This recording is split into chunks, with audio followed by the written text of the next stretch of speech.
Hi everyone, welcome to day 2 of Life Designing for Nonconformists, a 7-day jam session where I'm just going to jump on here and share with you some of my thoughts. And today I'm super excited to share with you all basically my version of the 3 different common mindset consciousness of nonconformists.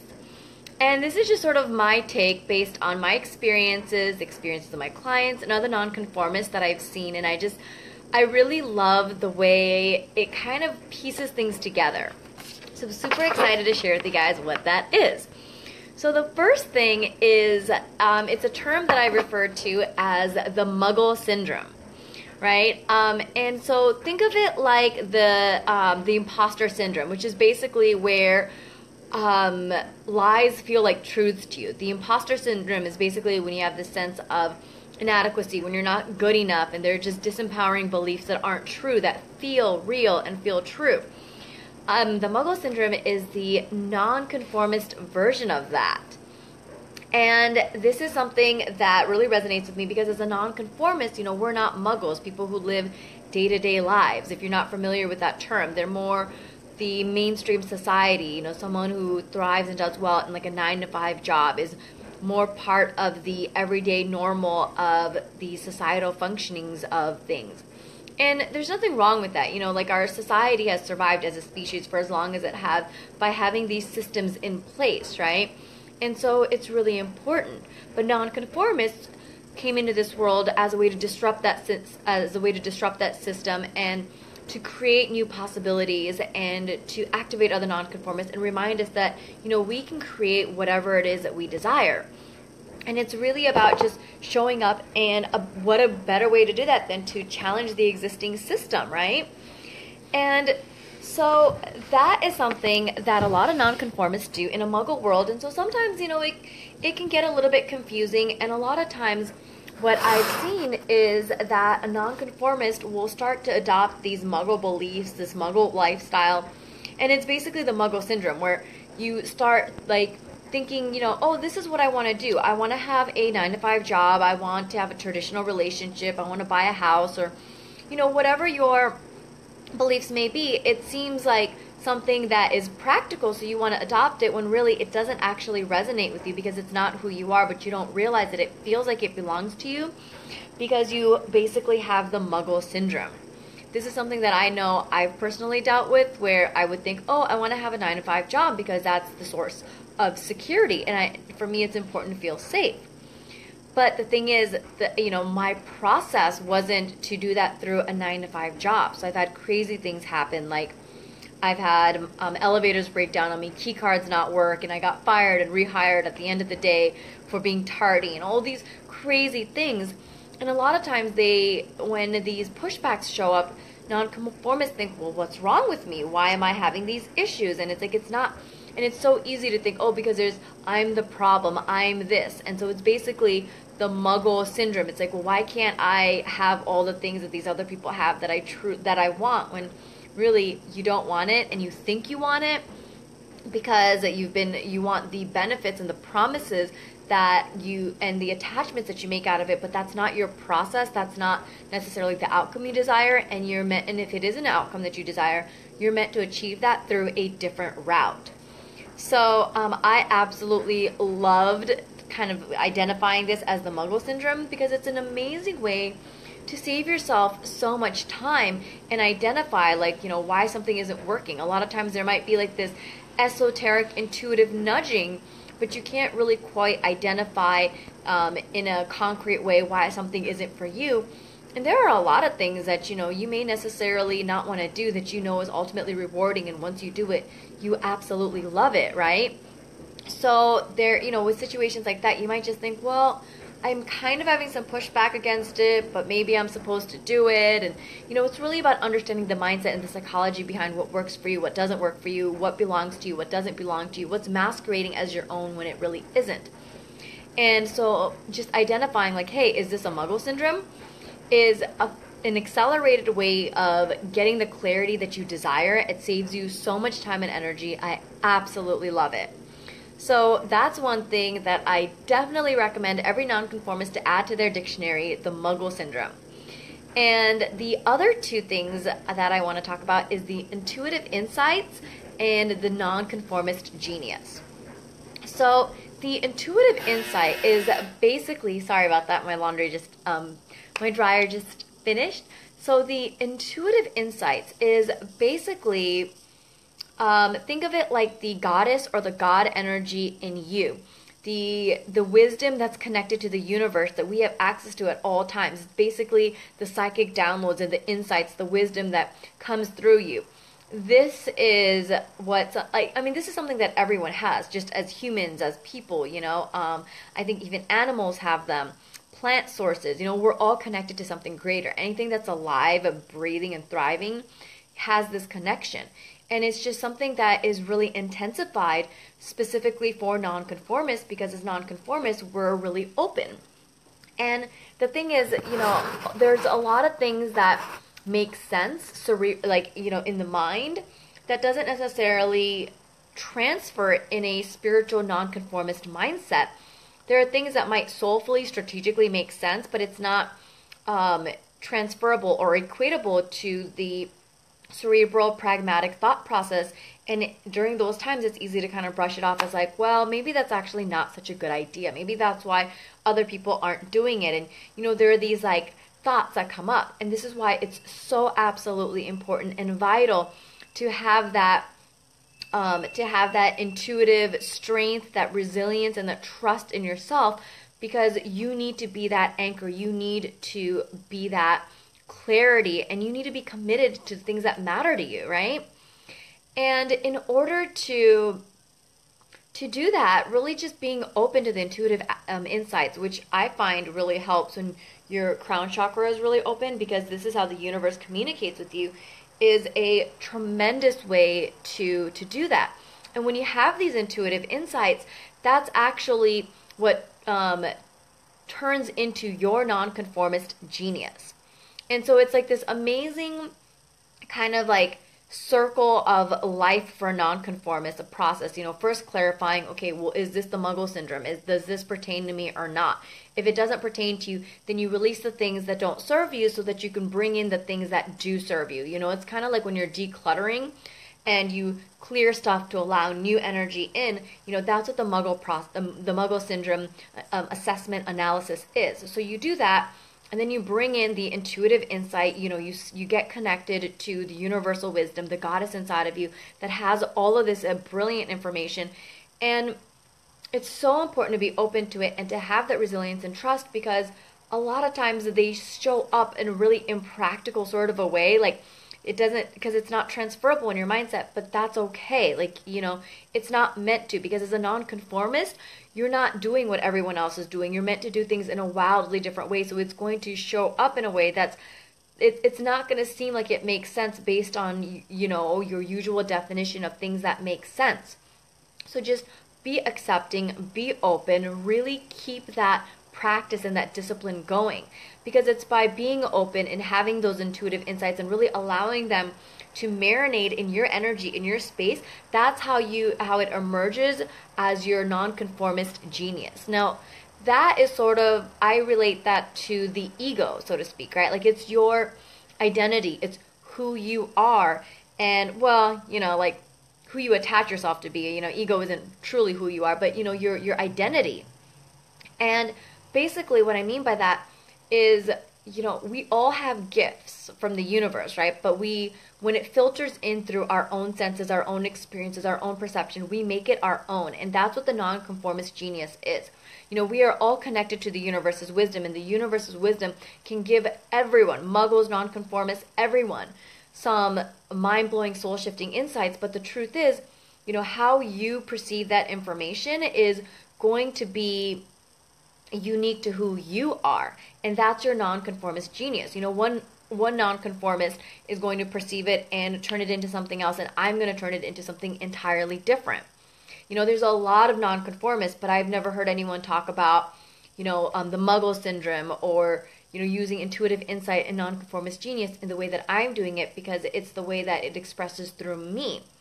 And I know, other nonconformists are going to express things and execute things in a different way. My friend Julia, she does what I call 15 minutes of magic, and she creates the most amazing brilliance in the shortest amount of time that, we're told isn't possible. So we all do things in a different way. And in order for you to express that nonconformist genius, you need to really allow yourself, to give yourself permission to be who you are, and really allow the way you want to design your life to show up. This is so absolutely important. You're not meant to be a carbon copy of someone else. No one is. But especially as a nonconformist, a compass for you is, the more radical something seems, the more ludicrous, the more out there it seems, the more of a sign it is that it's actually what you're meant to do. If you're asking yourself, hey, is this really something I should be doing because no one else is doing it? That's a great sign. And it's actually something to feel so absolutely amazing about. This is something that I'm super, super passionate about, because I'm all about self-growth. I'm all about being fiercely candid and doing things your way, in a way that resonates with your soul, and expressing it in the most aligned way that no one else but you can do it. And I've worked with a lot of coaches, a lot of healers. I'm lucky that I've loved every single one of them. They've all given me something valuable at every stage of my life. But I do have to say that one of the things that I've constantly had to do is I translated the wisdom that was shared to make it my own. And I know that for myself, being just who I am, I haven't really resonated with business strategists, because I know that I live more on the physical plane. So a lot of the strategies that do have a lot of merit, the tried and proven methods, they are being expressed in a way that doesn't pertain to me. And I feel like this is something a lot of nonconformists deal with. Nonconformists do things in a different way, and you might get confused, and so you think like, okay, let me work with someone who is an expert, who've gotten the results that I desire, so I'm going to work with them. And the system doesn't work because it's not meant to. It's not applicable to us. It's not that the system is flawed by any means. It's just if it doesn't pertain to you, it doesn't really matter, right? It's ineligible information. And I feel like that's so important to be aware of. And as nonconformists, it's about following your unique success compass, the thing that works for you. A lot of times I feel like, there's so much information right now out there with coaches and healers that are automating things, and just, things are working for them. And that just doesn't work for nonconformists, because yes, you can use automated system and you can use supports in place, but if it's automated in a way that it's very replicable, that's less receptive, and that's less energetically aligned with the nonconformist who's meant to do something different. So it's that doesn't mean that you can't find your own version of something that's automated, your own version of something that flows, because in order for something to really be automated, and in order for something to really work and flow, it has to produce your desired result. It has to basically allow things to show up without you having to put that much energy or expend your energy in a way that is soul enlivening for you. And you have to find a process that works for you. And I absolutely love customizing these things. It's so much fun for me. And that is why I put together an amazing program for you all. It's called Life Designing for Nonconformists. It's a 3-month group program where we get on a call every week and we talk about the mindset behind what works for you, what doesn't work for you, what works with muggles, some of the things that you might push up against, some customized ways for you to release the things that don't serve you, to dissolve it. And sometimes it's about transmuting it, because sometimes things continue to show up in your life because it's not something you're meant to get rid of. You're actually supposed to reinvent that energy, reuse it in a way that's actually empowering for you. Think of it like, I feel like in the healing industry, there's a lot of release what doesn't serve you, but you have to be discerning about what has to be released and what doesn't actually serve you. And that's where transmuting comes in. It's something that I absolutely love. Think of it like, you're being given a diamond and it's dirty, and if you just keep chucking it, the universe just keeps bringing it back to you, bringing it back to you. Then clean it up, refine it, polish it, make it your own. So that's one of the things that we do. It's an amazing way to work with yourself. It's identifying your custom success compass, what you're meant to do, really clarifying what it is that you desire, why you desire it. And this is something that is really propelled when you develop that inner strength, that trust and resilience in yourself, because sometimes, the things that you want to do, they aren't going to make sense to other people, especially since sometimes it doesn't even really make sense to you.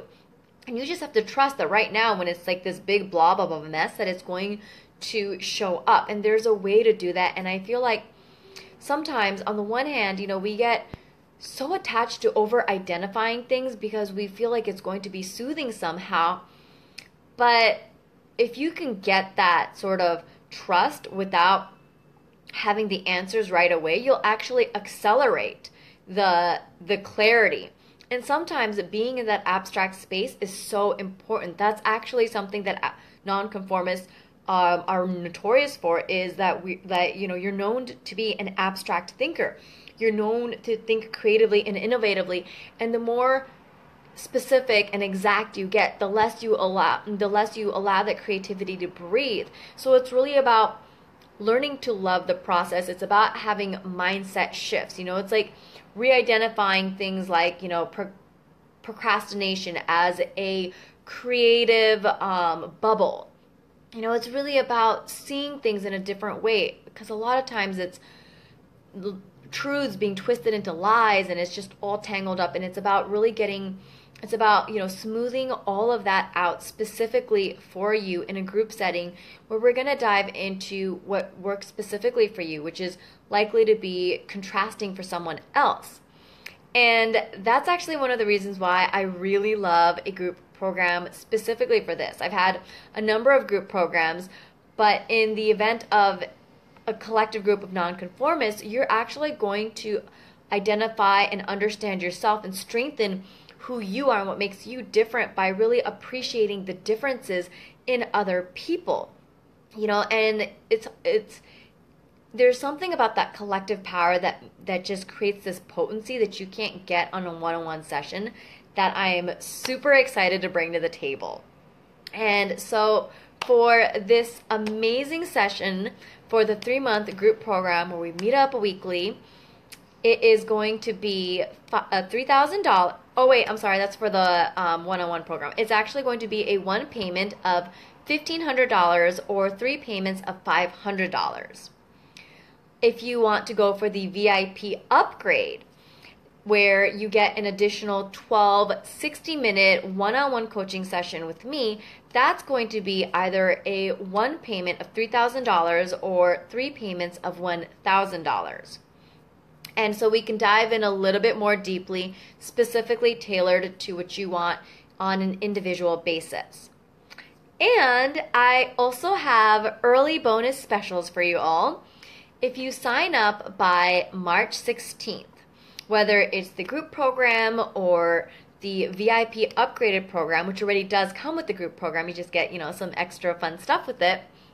Both of you guys before March 16th will get 3 harmonizing energy healing sessions. And this can be on any energy healing that you want. It's basically an alignment, whether it's a physical imbalance, something emotional, something spiritual. You get to choose what kind of energy healing that you'd like. I am personally a fan of doing mind, body, and soul, because everything's interconnected, and I feel like when we cover all of those things just kind of start to flow in a more harmonious sort of a way. But if you just want to, triple up on something that you've been dealing with, you can definitely do that. It's entirely up to you. And for the group program, in addition to the 3 harmonizing energy healing sessions, you get a one-on-one 60-minute session with me, specifically tailored to creating your custom success map. And this is going to actually come with a workbook that I'll send you later on, and it's going to discuss everything we covered, what works for you, what doesn't work for you, what your vision is, and really getting that clarity and really getting super, super specific and completely tailored to your goals and your desires. For the VIP upgrade, you're going to get 3 60-minute one-on-one session bonuses. And you're also going to get the Success Compass and the customized workbook that comes along with that. And you can do, for any of them, really, if you prefer, even for the group one, to do the energizing healing session, you can definitely do that. But if you want to add bonuses for that, for the group, for the one-on-one VIP, you can do that. You can focus on pretty much whatever you want. I'm not going to conform it to anything specific, so that you have the freedom to choose what it is that you desire. And that's pretty much what I'm super passionate about. So I figured, why not keep it in that realm? If you have any questions, please feel free to reach out to me, leave comments. I'd love to hear your thoughts and your experiences as a nonconformist. Thanks so much for watching, everyone. Bye.